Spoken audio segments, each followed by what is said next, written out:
Hi friends, कैसे हैं सभी लोग। उम्मीद करते हैं कि आप सब ठीक ठाक ही होंगे। तो जैसा कि पिछले क्लासेस में जो हम लास्ट में आपको बता रहे थे, थैलेसीमिया जो हमारी अंतिम डिसीज थी, थैलेसीमिया। तो हम यहाँ तक पहुंचे थे, तो कुछ डिफॉल्ट होने के कारण वीडियो डिफीट हो गया था, वो रुक गया था। तो हम आज जो हमारी अगली क्लास है, हम उसमें वहीं से स्टार्ट करेंगे थैलेसीमिया। तो हमने आपको जो वहाँ पे डिसीज बताया था, तो उसके अगले क्रम में इस हम थैलेसीमिया की ओर देखेंगे। तो देखिए, जो थैलेसीमिया होता है, इसमें भी जो पूछा जाता है जो डिफेक्टेड जीन होता है, वो डिफेक्टेड जीन कौन सा होता है। तो इसमें भी जो डिफेक्टेड जीन हमारा होता है वो कौन सा हो जाएगा, वो एक्स हो जाएगा। अब देखिए, जो इसके लक्षण होते हैं, पूछा जाता है कि इसके थैलेसीमिया के लक्षण क्या होते हैं। तो इसका जो हमारा जो लक्षण हो जाएगा, ये लक्षण, तो इसमें जो हमारा बोन मैरो होता है, ये क्या होता है, जो हमारा जो बोन मैरो होता है, इसमें ब्लड सेल का फॉर्मेशन होता है। क्या होता है, ब्लड सेल का जो फॉर्मेशन होता है वो क्या होता है, बंद हो जाता है। कहने का रीजन ये होगा कि अगर बोन मैरो का फॉर्मेशन जो होगा, अगर बोन मैरो का फॉर्मेशन ही बंद हो जाएगा, तो ब्लड सेल का फॉर्मेशन क्या होगा, वह ऑटोमेटिक ही बंद हो जाएगा। जैसा कि जो हमारा ब्लड सेल होता है वह दो प्रकार का होता है, red blood cell and white blood cell. तो इसका फॉर्मेशन कहाँ पे होता है, बोन मैरो में होता है। तो इस प्रकार ये ब्लड का फॉर्मेशन क्या कर देगा, ये बंद होगा। तो इस कंडीशन में क्या किया जाता है कि पर 2 महीने के बाद इसमें पर 2 महीने के बाद यहाँ पर क्या होता है कि ब्लड की पूरे बॉडी के ब्लड की चेंजिंग कराई जाती है, जो किसके अंतर्गत होती है, बीमारी थैलेसीमिया के अंतर्गत होती है। तो यहाँ से आपका जो हम पढ़ा रहे थे, जो डिसीज पढ़ा रहे थे, वो आपका समाप्त हो गया। अब इसी में आप आइए अगले डिसीज की ओर चलते हैं। तो जो हमारा अगला डिसीज है वो डाउन सिंड्रोम है। अब देखिए, जो सिंड्रोमिक जो बीमारी होती है, जो डिसीज होती है, वो आपका सेक्स लिंक्ड डिसीज में पढ़ाया जाएगा। बट यहाँ से एक डिसीज जो होती है वो नॉन इन्फेक्शस में होती है, जिसे कहा जाता है डाउन सिंड्रोम कहा जाता है। तो हम उसकी व्याख्या किसमें कर लेंगे, नॉन इन्फेक्शस डिसीज में कर लेंगे। तो हमारी जो 8वीं डिसीज होगी वो कौन सी हो जाएगी, वो डाउन सिंड्रोम हो जाएगी। वो कौन सी हो जाएगी, वो डाउन सिंड्रोम हो जाएगी। तो हम जानते हैं कि जो हमारे शरीर में जो क्रोमोसोम की संख्या होती है,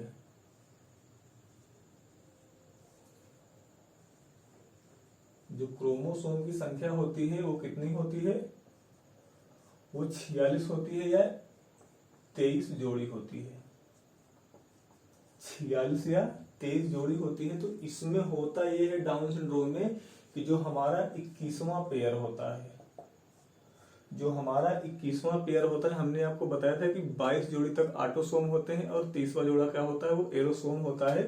22वें जोड़ी तक क्या होते हैं, XX होते हैं, और 23वें जोड़ी क्या होता है, वो फीमेल में XX हो जाएगा और मेल में XY। कहने का मतलब कि XY और XX आपका दोनों हो सकता है, वो मेल एंड फीमेल पर डिपेंड करेगा। तो जो हमारा 21वां जोड़ी होता है, यह क्या हो गया, दोनों मेल और फीमेल दोनों में क्या कहलाए, क्या होगा, ये XX ही होगा। तो इस 21वें जोड़ी क्रोमोसोम में क्या होता है कि एक X की संख्या क्या होती है, एक बढ़ जाती है। कहने का मतलब यहाँ पर 2 क्रोमोसोम के स्थान पर, 2 जीन के स्थान पर यहाँ पर कितने जीन आ जाते हैं, यहाँ पर 3 जीन आ जाते हैं, जिससे ट्राइसोम कहा जाता है। जिसे किस नाम से जाना जाता है, ट्राइसोम के नाम से जाना जाता है। अब आपका क्वेश्चन यहाँ से ये बनता है कि इसके जो लक्षण होते हैं वो कौन कौन से होते हैं। तो इसके लक्षण में आपका ये हो जाएगा कि इस कंडीशन में जो बच्चा पैदा होता है, उसका जो चेहरा होता है वह चपटे आकार का होता है। चेहरा कैसा होगा, वह चपटे आकार का होगा। आगे बढ़ने पर उसकी जो हाइट होगी वह क्या होगी, वह छोटी होगी। हाइट इसकी कम हो जाएगी, कम लंबाई हो जाएगी। इसकी लंबाई क्या होगी, वह कम हो जाएगी। इसकी जीभ जो होगी वह क्या होगी, मोटी होगी। जीभ कैसी होगी, वह मोटी होगी। और यह मंद बुद्धि का बच्चा होगा। कैसा होगा, यह मंद बुद्धि का बच्चा होगा। तो इसे जो हमने डाउन सिंड्रोम पढ़ाया, डाउन सिंड्रोम के अंतर्गत ये सारे लक्षण होते हैं। इन्हीं लक्षणों की वजह से इसे मंगोलाइड डिसीज भी कहा जाता है। इसे कौन सा डिसीज कहा जाता है? मंगोलाइड डिसीज कहा जाता है। इसे कौन सा डिसीज बोला जाएगा? मंगोलाइड डिसीज बोला जाएगा। तो ये सारी बीमारियां आपकी किस में हो गई? वो नॉन इन्फेक्शस डिसीज में हो गई या असंक्रामक बीमारी के अंतर्गत हो गई। तो हमने आपको 3 प्रकार के डिसीज पढ़ा दिए। अब आइए हम आप देखते हैं वो सेक्स लिंक्ड डिसीज, जिसे लिंग संलग्न रोग के नाम से जाना जाता है।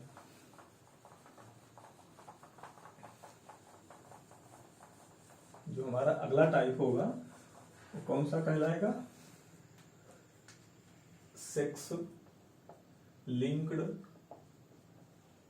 डिसीज, जिसे किस नाम से जाना जाता है? लिंग संलग्न रोग के नाम से जाना जाता है। लिंग संलग्न रोग।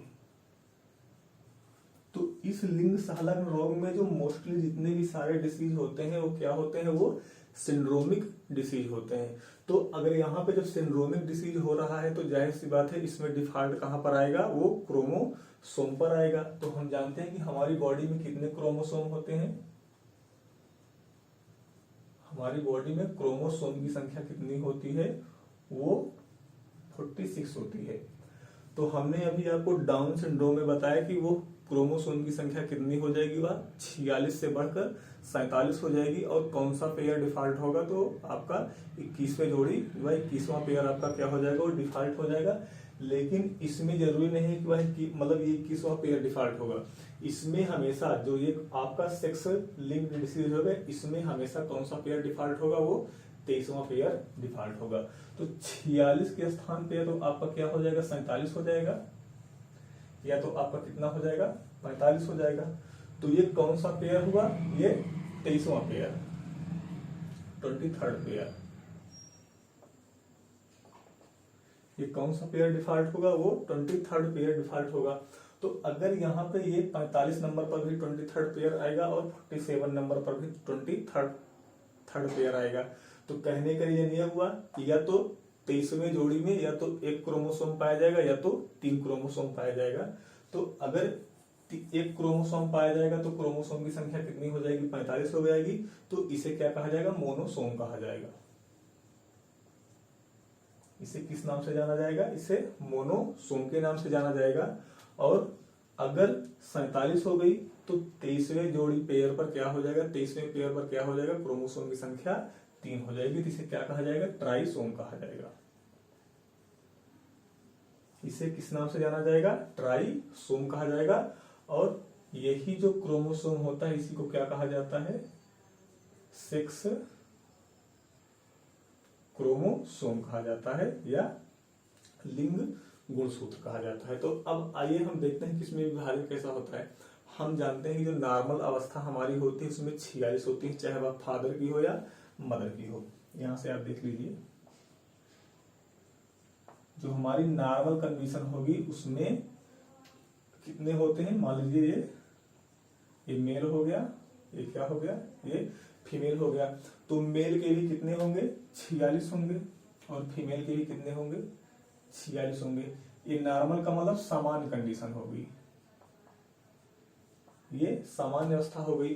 तो क्या जब नर और मादा का जब मिलन होता है या मेल और फीमेल का मिलन होता है तो बच्चे का निर्माण होता है, वो संयोग के द्वारा, संभोग के द्वारा बच्चे का निर्माण होता है। लेकिन क्या इसका 46 क्रोमोसोम, इसका भी 46 क्रोमोसोम, ये दोनों जुड़ जाते हैं? अगर ऐसा होगा तो कितने हो जाएंगे? 92 क्रोमोसोम हो जाएंगे,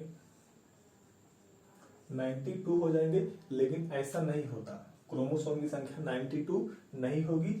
इनका क्या होता है? विभाजन होता है। 23 और 23 में क्या हो जाएगा? विभाजन हो जाएगा। इसका भी क्या होगा? विभाजन होगा। 23 और 23 में क्या हो जाएगा?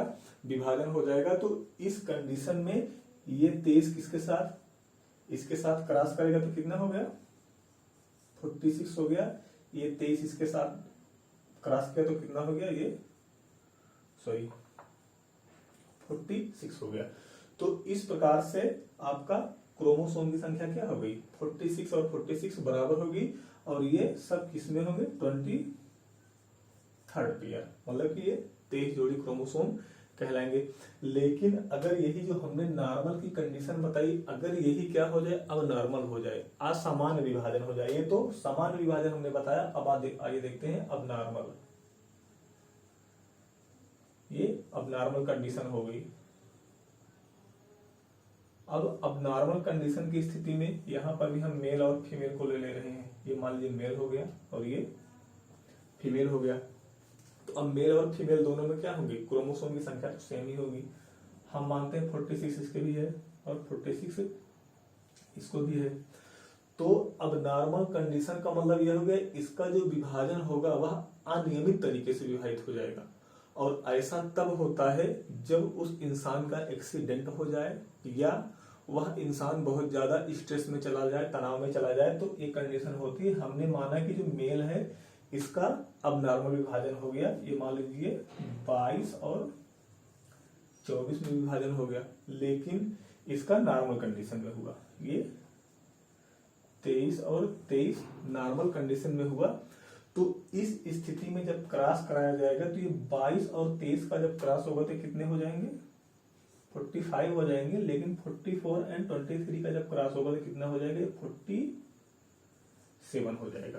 तो ये कंडीशन जो होती है क्या कहलाएगी, वो अब नॉर्मल कंडीशन कहलाएगी। तो इसमें 45 क्रोमोसोम हुआ, इसमें 47 क्रोमोसोम हुआ, तो इसे क्या कहा जाएगा, मोनोसोमी कहा जाएगा।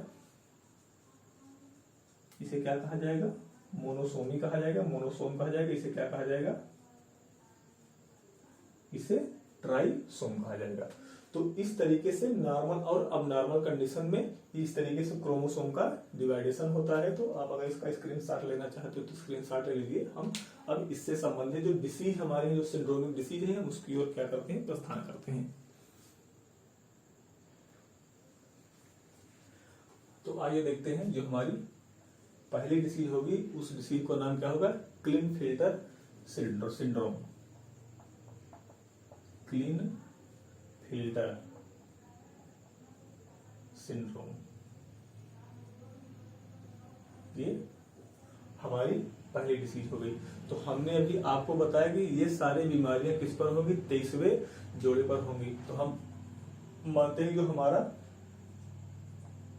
23rd पेयर है वो हम यहां से मेल और फीमेल दोनों का ले रहे हैं। तो मेल में आपका क्या होगा, एक्स और वाई होगा, लेकिन फीमेल में क्या होगा, वो एक्स और एक्स होगा। तो अब यहां से दो कंडीशन आएगी, यहां से दो कंडीशन आएगी। अगर अब आपकी जो फर्स्ट कंडीशन होगी, इसमें मान लीजिए कि एक्स की वृद्धि हुई, एक्स अगर एक्स की वृद्धि हुई तो यहां पर एक्स की वृद्धि कर दे रहे हैं, प्लस एक्स और वाई ऑलरेडी है ही, तो क्या हो गया, एक्स एक्स वाई हो गया। अब यहां पर अगर हम एक्स की वृद्धि करेंगे तो ये क्या हो जाएगा, एक्स एक्स एक्स, यहां पर कितने एक्स हो गए, 3x हो गए। अब यही सेकंड कंडीशन पे आ जाइए, जो हमारी सेकंड कंडीशन होगी। अब हमने तो अभी इसमें एक्स की वृद्धि की, लेकिन इस कंडीशन में क्या होगा, हम वाई की वृद्धि करेंगे। तो यहाँ पे एक्स और वाई तो है ही, लेकिन हम इसमें क्या करेंगे, एक वाई की और वृद्धि कर देंगे।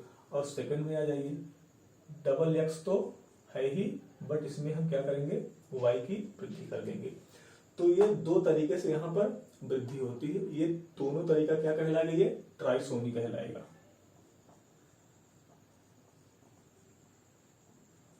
ये क्या कहलाएगा, ट्राइसोमी कहलाएगा। चूंकि 23वें जोड़ी गुणसूत्र पर गुणसूत्रों की संख्या कितनी हो गई है, 3 हो गई, इसलिए इसको क्या कहा जाएगा, ट्राइसोमी कहलाएगा।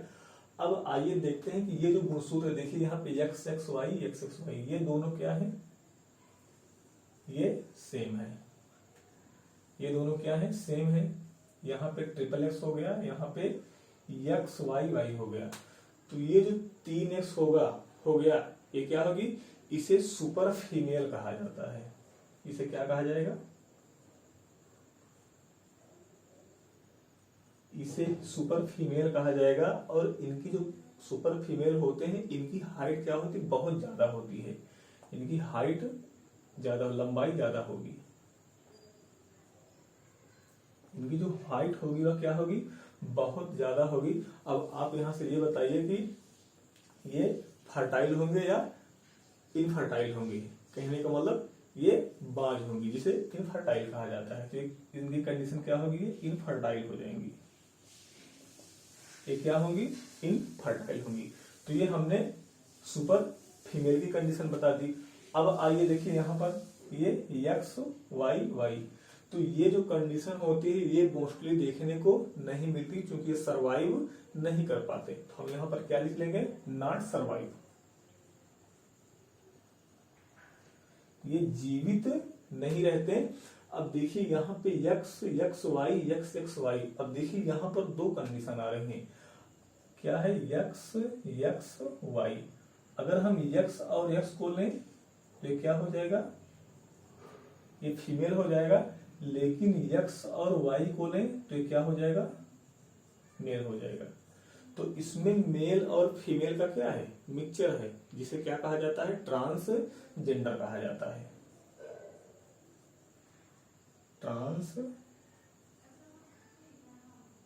इसे क्या कहा जाएगा, ट्रांसजेंडर कहा जाएगा। इन्हें क्या कहा जाता है, किन्नर कहा जाता है। तो ये कौन सी कंडीशन आपकी हो गई, ये क्लिनफिल्टर सिंड्रोम की होगी, और ये भी क्या होते हैं, ये इनफर्टाइल होते हैं। ये क्या होते हैं, इनफर्टाइल होते हैं। अब अगर आपका क्वेश्चन ये बने, आपसे क्वेश्चन ये पूछ लिया जाए कि ये जो क्लिनफिल्टर सिंड्रोम नामक डिसीज होती है, ये जो बीमारी होती है, क्या यह आनुवांशिक हो सकती है, यह जेनेटिक डिसीज हो सकती है? तो ये जेनेटिक डिसीज नहीं हो सकती।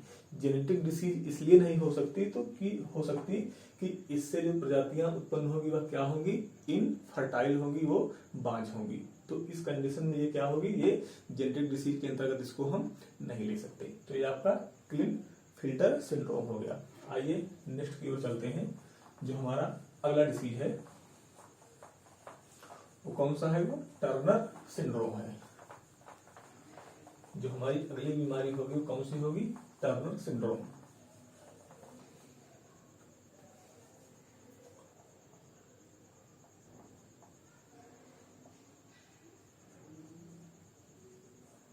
ये हमारी अगली बीमारी कौन सी होगी, टर्नर सिंड्रोम होगी। तो हमने अभी आपको बताया कि ये सारी बीमारियां किस पर होगी, 23वें जोड़े पर होगी।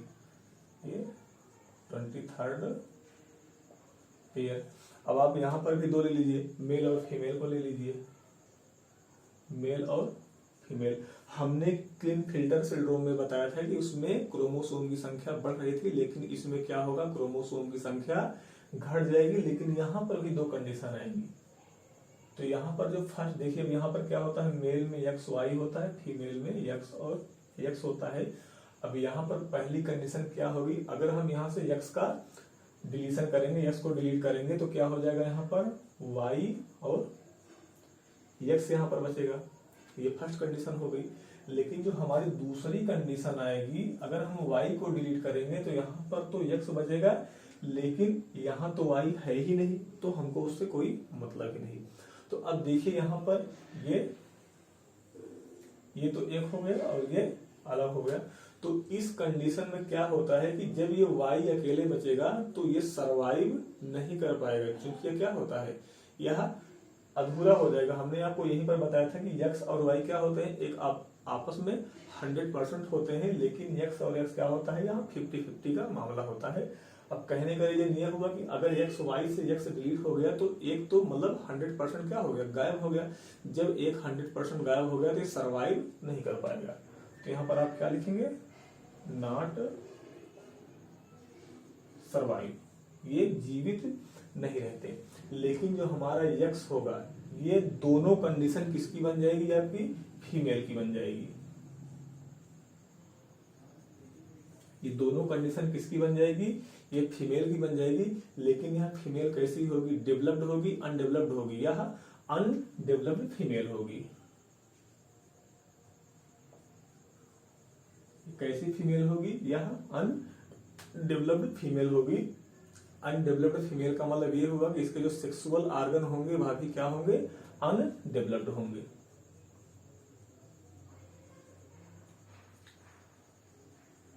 इसके जो सेक्सुअल आर्गन होंगे वह भी क्या होंगे, वह अनडेवलप्ड होंगे। जब सेक्सुअल आर्गन अनडेवलप्ड होंगे तो यह फर्टाइल होंगे या इनफर्टाइल होंगे, क्या होंगे, इनफर्टाइल होंगी, या क्या कहलाएंगी, इनफर्टाइल होंगी। लेकिन हमने बताया कि सेक्सुअल आर्गन अनडेवलप्ड, ठीक तरीके से विकास इनका नहीं होगा, लेकिन यह कभी कभी फर्टाइल भी हो सकती है। तो अगर आपका क्वेश्चन ये बन जाए कि जो टर्नर सिंड्रोम की जो बीमारी होती है क्या यह अनुवांशिक हो सकती है, तो यह हो सकती है, लेकिन पूरी तरीके से कहा नहीं जा सकता। तो ये आपका कौन सा होगा, ये टर्नर सिंड्रोम होगा, जिसमें भी हमने आपको दो कंडीशन बताया। और इसे क्या कहा जाएगा, इन दोनों कंडीशनों को क्या कहा जाएगा, ट्राइसोमी कहा जाएगा या मोनोसोमी कहा जाएगा। इसे क्या कहा जाएगा, मोनोसोमी कहा जाएगा, मोनोसोमी कहा जाएगा। तो ये आपकी ये सेकेंड नंबर की सिंड्रोमिक डिसीज थी, जो सेक्स लिंक्ड डिसीज के अंतर्गत हम आपको बता रहे थे। आइए अब नेक्स्ट डिसीज की ओर, जो लास्ट इस टॉपिक का डिसीज होगा, हम उसकी ओर चलते हैं, जिसे कहा जाता है फ्रेजाइल यक्स सिंड्रोम। जिसे किस नाम से जाना जाता है, फ्रेजाइल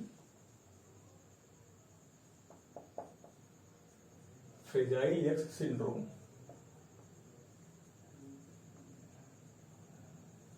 फ्रेजाइल यक्स सिंड्रोम, देखिए जो फ्रेजाइल यक्स सिंड्रोम होता है, इसमें न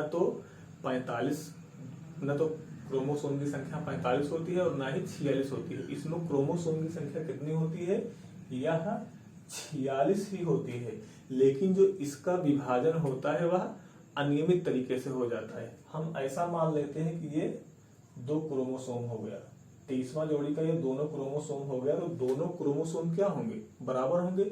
लेकिन जब इनका विभाजन होने लगता है तो ये विभाजन जो होता है वो अनियमित तरीके से, एक तो ठीक तरीके से विकसित हो जाएगा, लेकिन दूसरा क्या होगा, वह ठीक तरीके से विकसित नहीं होगा। और ऐसी कंडीशन कब आती है, ये फोलिक एसिड एवं विटामिन B9 की कमी के कारण आती है। फोलिक एसिड और विटामिन B9,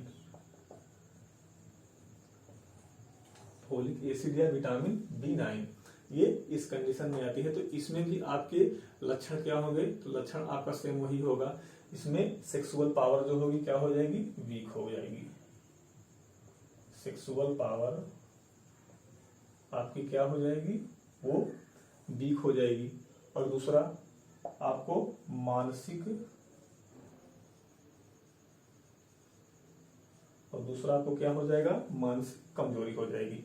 तो ये हमने आपको फ्रेजाइल सिंड्रोम के बारे में बता दिया। तो ये आपका जो डिसीज टॉपिक था लगभग क्या हो गया, वो कंप्लीट हो गया। इसमें सारे डिसीज को आपको बता दिए गए, लेकिन जो अदर जो डिसीज थे हमने आपको ग्लैंड्स के अंदर उससे रिलेटेड हमने आपको बता दिया था। तो ये टॉपिक हम आज यहीं पर समाप्त करते हैं। तो हमारा ये वीडियो या हमारी क्लास जैसी भी लगी हो, आप अपने कमेंट सेक्शन में जरूर बताइएगा, और हमारे वीडियो को आप लाइक करिए, अपने दोस्तों के पास शेयर करिए और इसको सब्सक्राइब करिए। Okay, thank you.